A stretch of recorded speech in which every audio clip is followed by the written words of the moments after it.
Welcome to my channel, She JoJo Series. I'm Staff Sergeant Joseph, your host for the 51 Charlie podcast, and I'm thrilled to have you join us today. Each week, we dive deep into what it's like to be a contracting professional in the Army, exploring insights, stories, and expert interviews that inspire and inform. So grab your headphones and get ready for an engaging journey. I'm Staff Sergeant Summer McMahon. I am currently with Proponent at Fort Belvoir, Virginia. Awesome. So tell me how long you've been a 51 Charlie and what do you do at your current assigned unit? So I have been a 51 Charlie for a little over 4 years. I'm currently a new Proponent NCO, so I have currently only been there a month before I have came to SLC, so starting next week I hope to get in the rhythm of things. So essentially working at Proponent, it is at Fort Belvoir, Virginia. And I mean, there's numerous things. We do have the ASC website that does give a lot of resources, but essentially we are responsible for 3 of the regulations: the DAPAM 600-25, the DAPAM 611-21, and the DODI 5000.66. So we essentially go through those. If we feel that there's a need to update them based on what the workforce says, we go in and make changes as needed in order to benefit the MOS. We're also responsible for some programs, so like the training with industry, that's a packet MOS, so people can submit their packets when the window opens up, and essentially what they do is they go out to train with a company that is a defense company, and they get that year-long experience working on the civilian side. And then we also do the NPS, which is the Naval Postgraduate. That is a graduate school in California, so that's also a packet position. And we usually choose about 2 people each year in order for them to go and get their master's degree. And then we also do the ACS, which is the Advanced Civil Schooling. So that's basically is the funding and stuff to support a graduate degree. We're responsible for recruitment for the MOS. We do the reclass panels, and then anything to get people aware of what we do and in order to bring people into the 51 Charlie. For this Proponent NCO position, I really took it because I really want to help the MOS, and I think that a lot of people don't understand what all is out there. I know for me getting the Proponent position, I've had several people ask me like, oh, how did you get it? And it's simply checking your email. I know I am just as guilty as anyone getting the generic Army emails or fill out this survey or do this or here's an opportunity. And I feel like we get spammed with them all the time. But you have to be careful with what you think is spam, because sometimes it's actually coming from really legit people like HRC and stuff like that. You really need to take the time and read them.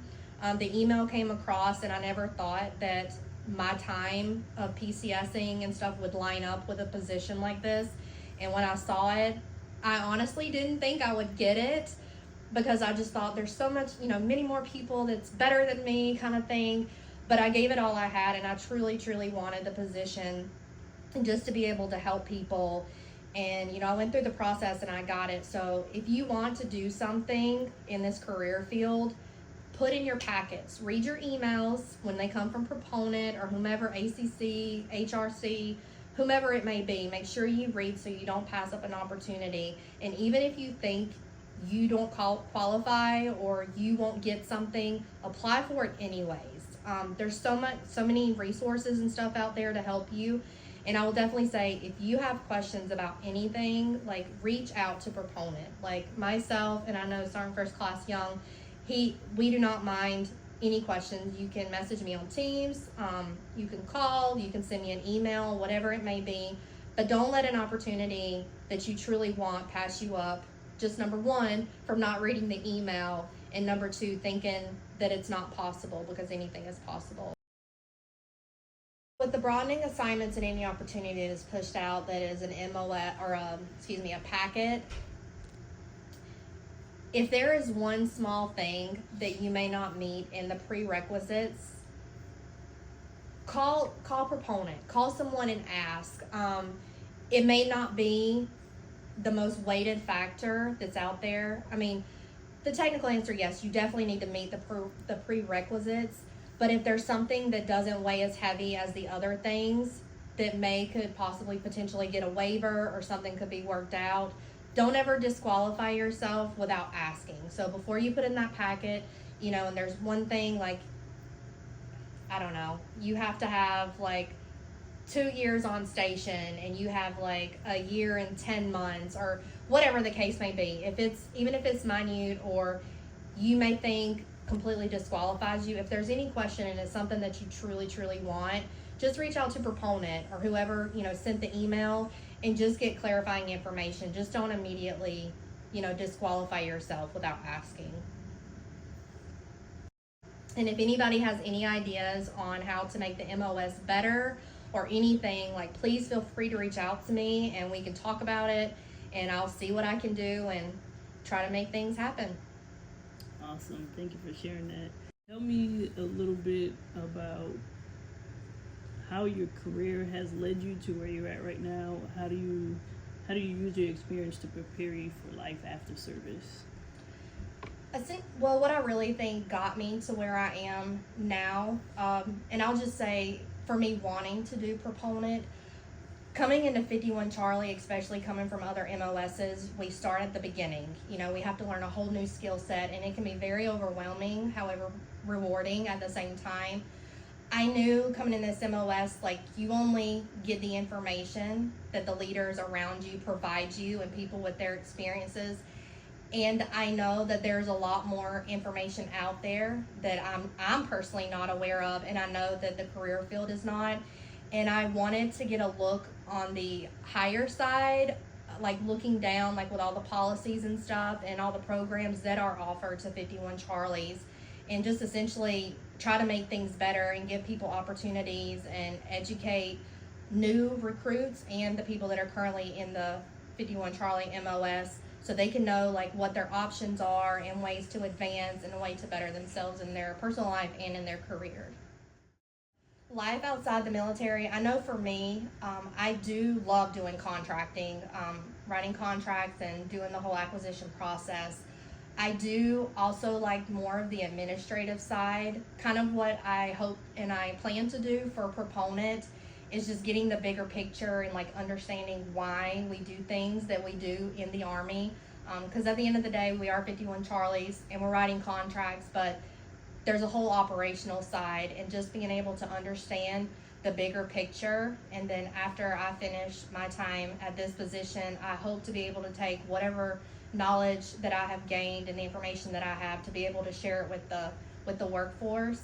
And then just essentially, when I get out of the Army, I hope to one day, I don't know if I want to be an 1102 per se, but I do want to stay somewhere in the contracting world, whether it is with policy or something like that. So just definitely taking this position for everything that it is and learning as much as I possibly can. Awesome. Now, what's your favorite part about this unique MOS? How is it helping you grow as a soldier, a person, leader, contracting specialist? How does it all mesh together? I have to say, one of the things that I really like about the MOS, but was also challenging and still can somewhat be challenging at times, is the autonomy. In this MOS, you have to be able to work on your own, be responsible for yourself, whether it's getting your contract done, on time for your KO, or if you are a KO, making sure you're following the right, laws and regulations that we have to abide by, but also being able to pass your ACFT, still being able to do the Army things. It has helped me grow because I'm used to being in very large units and having a huge community. We know that most of the time in our battalions and brigades, or whether we're in our teams and stuff, it can be very small. So having to adjust to a more autonomous role and having to be able to not have like super big communications throughout, and knowing that people count on you and that you are responsible for your own things, which then the positive side is, I think it builds trust within the contracting units. And it gives you some type of gratitude to know that your commander, your sergeant major, or your NCOIC is entrusting you with a really big responsibility. And I think just in general, as a soldier, a person, that can definitely develop skills for you on the outside in your personal lives, just to be able to have that confidence, to get that stuff done. Okay. Sounds like you're more interested in policy than contracting officer, which is fine because we have so many different positions, as you mentioned. Can you share your experience with what it's like being a contracting officer, like going to the warrant board, and what are your different experiences, deployment and stateside? Yeah, absolutely. So my last unit, I was at the 905th Contracting Battalion, which was amazing experience.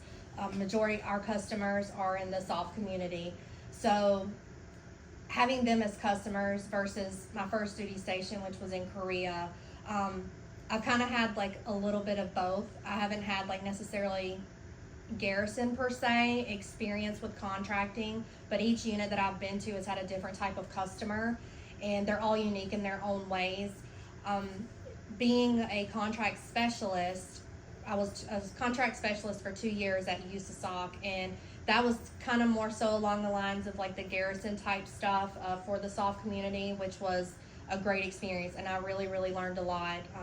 Once I got done with USASOC, I did go to the warrant board for my upcoming deployment at the time, and definitely the experience that I gained in Korea and then on top of being at USASOC taught me a lot.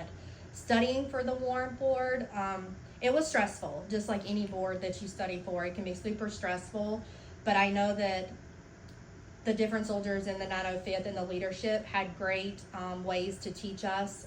We had, study sessions, and people provided so much information, to prepare me for that warrant board. And I did it, and, I got commended for the warrant board along with the other person that was deploying with me that was going to be our FUPM for the deployment. And it was stressful. It was definitely stressful, but if you take the time to study and to know your stuff, then you're going to be fine. Nothing should be given to anybody. Sometimes you just have to work, for things that you want and things that are going to help you succeed and help the mission and the unit succeed as well. So upon receiving my warrant, I went as the contracting officer to Kuwait to support SOF with SOCCENT. That deployment was probably one of the most rewarding experiences that I had. Number one, obviously, it being the first time being a KO, and definitely in a deployment atmosphere. I really enjoyed contingency contracting. The customers that we had, like everyone was amazing. The corps, even training the corps, they really felt like they were, eager to learn what they needed to do and able to support, because we obviously had people, all over the world. And just getting that experience, like it wasn't too hectic with the workload, but the workload was there, to keep you busy and to, keep you learning, and just dealing with different vendors and stuff like that. That was definitely a great experience. And I've even said when I got back from deployment, that was one of the best experiences that I have ever experienced in the military. And the fact that, once again, it was myself and 2 other people, and we joined a couple of other people in the office, but just that small knit community. And if I didn't know the answer to something, somebody knew the answer, and just being able to relate with all different types of 51 Charlies from all different types of experience. No one ever expects you to have all the answers, but you need to know where to find it or who to reach out to, so you can get the mission accomplished. Where do you see yourself in the next 3 to 5 years? Like, think about how much time you have left in the military, and then just kind of expand, like, where do you want to go next? That is a very good question, because I have honestly thought about this a lot. I personally have never actually been to a MIC, so I would like to go to a MIC to get that experience that I know a lot of 51 Charlies have. I don't really know. One thing that I have said is definitely being in this position of learning all of the opportunities that we have, because I know I personally don't know necessarily all of them or what all is out there. And my goal is to educate everybody of everything that is out there so they're not, lost in the sauce per se. But I would like to definitely want to get back in the career field and, doing contracts and stuff like that. Maybe a position at ACC.